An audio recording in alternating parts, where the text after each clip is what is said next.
today's topic by remediation of oil spills. So what is oil spills? Oil spills क्या होती है? जब petroleum hydrocarbon जो हमारा क्रूड ऑयल होता है उसको हम ड्रिल करके अर्थ के नीचे से निकालते हैं और फिर जब हम इस पेट्रोलियम ऑयल को एक्सपोर्ट या इंपोर्ट करते हैं शिप के थ्रू, तो शिप हमारे ओशन के थ्रू जाती है, वाटर बॉडीज़ के थ्रू जाती है। तो क्या होता है कि पेट्रोलियम हाइड्रोकार्बन को एक्सपोर्ट इंपोर्ट के टाइम पे अगर इंसिडेंटली या ह्यूमन एक्टिविटीज़ की वजह से या एक्सप्लोरेशन एक्टिविटीज़ की वजह से अगर पेट्रोलियम ऑयल लीक हो जाता है वाटर बॉडीज़ के अंदर या रिलीज़ हो जाता है या कोई पूरा टैंकर पेट्रोलियम ऑयल का वाटर बॉडी के अंदर चला जाता है, तो वो होती है हमारी ऑयल स्पिल। जो अब डेफिनेशन देखिए, an oil spill is the release of liquid petroleum hydrocarbon into the environment specially the marine ecosystem. Petroleum hydrocarbons का एनवायरनमेंट में रिलीज़ हो जाना स्पेशली मैरीन इकोसिस्टम यानी कि वाटर बॉडीज़ में, उसको हम क्या बोलते हैं? Oil spills. और वो होता क्यों है? Due to human activities and exploration activities and is a form of pollution. और ये क्या क्रिएट करता है? पोल्यूशन क्रिएट करता है एनवायरनमेंट में। अब हमारी आती है history of biggest oil spill की। ऑयल स्पिल्स की क्या हिस्ट्री है, कहाँ कहाँ पहले हुई है ऑयल स्पिल्स? तो हमारी एक हिस्ट्री है अमेको कैजिड ऑयल स्पिल्स। ये बहुत बड़ी ऑयल स्पिल्स थी जो 1978 में हुई थी ब्रिटेनी और फ्रांस के पास। सेकेंड है हमारी the incident and at the Nowruz oil field. ये हमारी हुई थी 1983 में ईरान इराक वार जोन पे। थर्ड है हमारी कोलवा रिवर स्पिल, पहली हुई थी 1983 में रशिया में और उसके बाद 10 ईयर्स अगो हुई थी 1994 में। फिर हमारी फोर्थ आती है oil spills the Persian Gulf war oil spill जो 1991 में हुई थी। BP deep water horizon Gulf of Mexico में हुई थी 2010 में। एक आती है हमारी नाइजीरिया में नाइजर रिवर डेल्टा। ये जो नाइजर रिवर डेल्टा है इसमें बहुत सारी ऑयल स्पिल्स हुई है, कई बार हुई है। तो ये हमारी कुछ ऑयल स्पिल्स हैं जो इन स्टेज में हुई हैं और ये बहुत बड़ी बड़ी ऑयल स्पिल्स रही थी। अब हम देखते हैं कि ऑयल स्पिल्स का अफेक्ट क्या होता है एनवायरनमेंट के ऊपर। तो affect of oil spills cause several impact on environment including water, soil, air as well as on human activities. जो ऑयल स्पिल्स होती हैं उसके बहुत सारे इम्पैक्ट होते हैं एनवायरनमेंट में, वाटर, सॉइल, एयर में भी और ह्यूमन एक्टिविटीज़ में भी। फर्स्ट है oil layer on water restrict the penetration of sunlight. Means अगर ऑयल की लेयर वाटर सरफेस के ऊपर स्प्रेड हो जाएगी तो जो पेनिट्रेशन होती है सनलाइट की, यहाँ पे देख सकते हैं, अगर यहाँ ये पूरी लेयर यहाँ पे ऑयल की बन जाए तो जो पेनिट्रेशन पावर होती है सनलाइट की, पेनिट्रेशन पावर जो होती है वो डिक्रीज़ हो जाती है, जिसकी वजह से क्या होता है जो हमारे फाइटोप्लैंक्टन्स जो ओशन में हैं, फाइटोप्लैंक्टन्स अपना फूड प्रिपेयर नहीं कर पाते हैं। फाइटोप्लैंक्टन से वो जो फूड है वो लेते हैं हमारे जूप्लैंक्टन, तो उसकी वजह से फाइटोप्लैंक्टन फूड प्रिपेयर नहीं कर पाते हैं, जूप्लैंक्टन को फूड मिलता नहीं है, तो फूड चेन के थ्रू ऑर्गेनिज्म की डेथ होनी शुरू हो जाती है। सेकेंड है इंक्रीज वाटर विस्कोसिटी। इसमें क्या होता है कि अगर ऑयल हमारा वाटर के अंदर मिक्स हो जाएगा तो जो विस्कोसिटी होती है वाटर की वो इंक्रीज़ हो जाएगी, जिसकी वजह से जो फिशेस का मूवमेंट होता है वाटर के अंदर वो डिक्रीज़ हो जाता है। थर्ड है reduce insulation capacity of birds.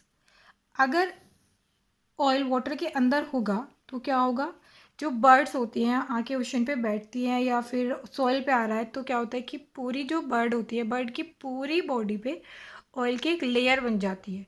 Oil की लेयर बनने की वजह से जो उनकी इंसुलेशन कैपेसिटी होती है, इंसुलेशन कैपेसिटी मीन्स जो वार्म करती है बर्ड्स को, वो इंसुलेशन कैपेसिटी होती है। तो इंसुलेशन कैपेसिटी उसकी वजह से रिड्यूस हो जाती है, जिसकी वजह से वो अपनी बॉडी को वार्म नहीं कर पाते और वार्म ना करने की वजह से उनकी डेथ हो जाती है।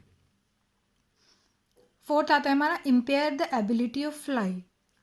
अगर ऑयल उनके फर के अंदर एक्यूमुलेट हो जाता है तो उसकी वजह से उनकी जो फ्लाई करने की एबिलिटी है वो भी कम हो जाती है। फिर नेक्स्ट आता है air becomes contaminated with volatile petroleum product. जो हमारा पेट्रोलियम प्रोडक्ट होता है उसके अंदर बहुत सारे वोलेटाइल प्रोडक्ट होते हैं जो एयर के अंदर वोलेटाइल हो जाते हैं, एयर के अंदर मिक्स हो जाते हैं वोलेटाइल होके। तो अगर एयर हमारी कंटामिनेटेड होगी और उस एरिया में अगर ह्यूमंस हैं और वो ब्रीथ कर रहे हैं तो उनमें ब्रीथिंग प्रॉब्लम हो जाती है, और ब्रीथ करने की वजह से जो हमारे वोलेटाइल कुछ कंपाउंड होते हैं पेट्रोलियम ऑयल के अंदर वो लंग्स में एक्यूमुलेट हो जाते हैं। ये है ऑयल स्पिल्स के सारे इफ़ेक्ट क्या होते हैं एनवायरनमेंट और ह्यूमन एक्टिविटीज़ में। अब हम देखते हैं कि treatment of oil spills. Oil spills का ट्रीटमेंट करने के लिए हमारे पास कौन कौन से मेथड है। हमारे पास ऑयल स्पिल्स के लिए 2 मेथड हैं। There are several method for the treatment of oil spills, mechanical method and biological method हो जाते हैं। ये है ऑयल स्पिल्स के सारे इफ़ेक्ट क्या होते हैं एनवायरनमेंट और ह्यूमन एक्टिविटीज़ में। अब हम देखते हैं कि ट्रीटमेंट ऑफ ऑयल स्पिल्स।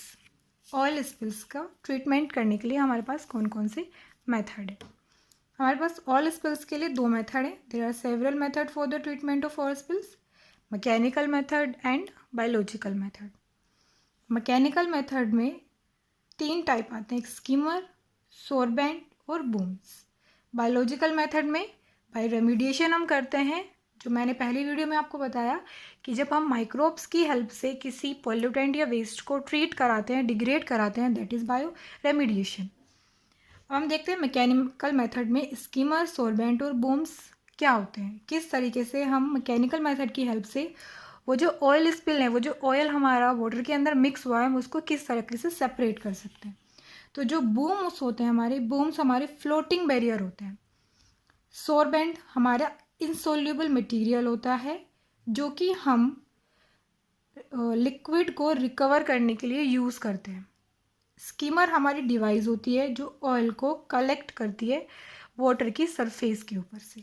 इस डायग्राम से हम देखते हैं, ये हमारा बूम है। बूम यानी कि ये एक फ्लोटिंग बैरियर है, ये एक पाइप जैसे होता है और इसका एक बूम पूरा बना देते हैं मोशन में। इसमें एबिलिटी होती है कि जो वाटर फ्लो हो रहा है ये उसको रोक देता है। तो जो भी वाटर के अंदर ऑयल, जो ग्रीन कलर का शो हो रहा है, ये ऑयल है, ऑयल स्पिल्स हैं। तो जैसे ही वाटर फ्लो करेगा तो ये जो ऑयल है ये एक्यूमुलेट हो जाएगा इस बूम के ऊपर, और इस बूम के अंदर जितना भी ऑयल आपका इस ओशन में है वो सारा इसी बूम के अंदर एक्यूमुलेट हो जाएगा, जिसको हम स्कीमर की हेल्प से यहाँ से रिमूव कर लेते हैं। इस ऑयल स्पिल्स को रिमूव करेंगे स्कीमर की हेल्प से। जब हम इस ऑयल को यहाँ से रिकवर कर लेंगे तो हमारे पास 2 एडवांटेजेस हो गई।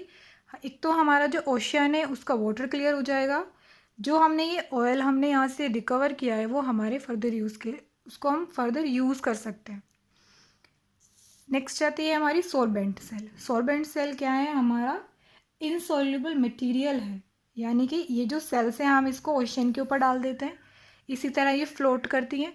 फ्लोट करने के बाद क्या होता है कि जो ये ऑयल स्पिल्स जो वाटर के अंदर बनी है ये इसको एब्जॉर्ब कर लेती है। जब हम इस सोरबेंट सेल को निकालते हैं तो ये सोरबेंट सेल अपने अंदर इस सारे ऑयल स्पिल्स को एब्जॉर्ब कर लेती है और हमारा जो वाटर है वो क्लीन हो जाता है।